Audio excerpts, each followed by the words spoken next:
Why dip it up when you can dive right in? Why let things simmer when you can cook up a storm? Why live life in half measures when you can live it to the brim?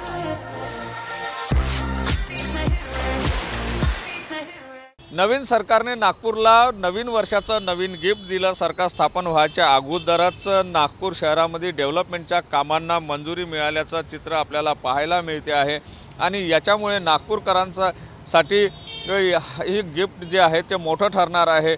नागपूरच्या Radisson Blu हॉटेलपासून तर मनीष नगर या भागामध्ये एक नवीन उड्डाणपूल तयार केला जाणार आहे, तर दुसराच उड्डाणपूल जो आहे तो मानेवाडा चौक ते माळगीनगर चौकापर्यंत तो बनणार आहे आणि त्यामुळे त्या मार्गावर होणारी वाहतूक कोंडी जी आहे ती सुद्धा मोठ्या प्रमाणात सुटणार आहे।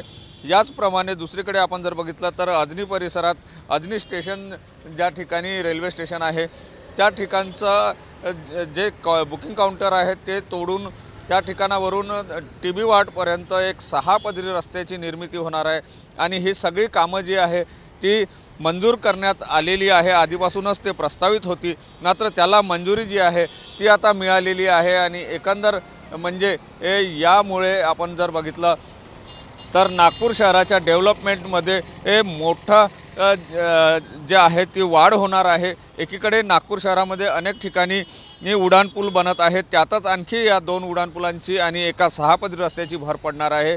एकंदर म्हणजे सरकारने येताच नागपूरकडे लक्ष केंद्रित केल्याचं चित्र पाहायला मिळते। कॅमेरामन सचिन सयामसह सुनील ढगे, TV9 मराठी, नागपूर।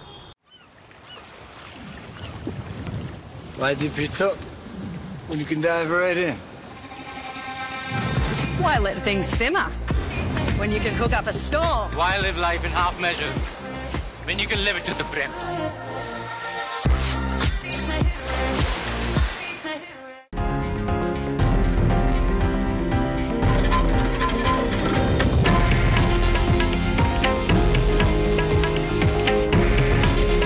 हे आहे देशातील नंबर 1 न्यूज नेटवर्क आणि आपण पाहत आहात TV9 मराठी।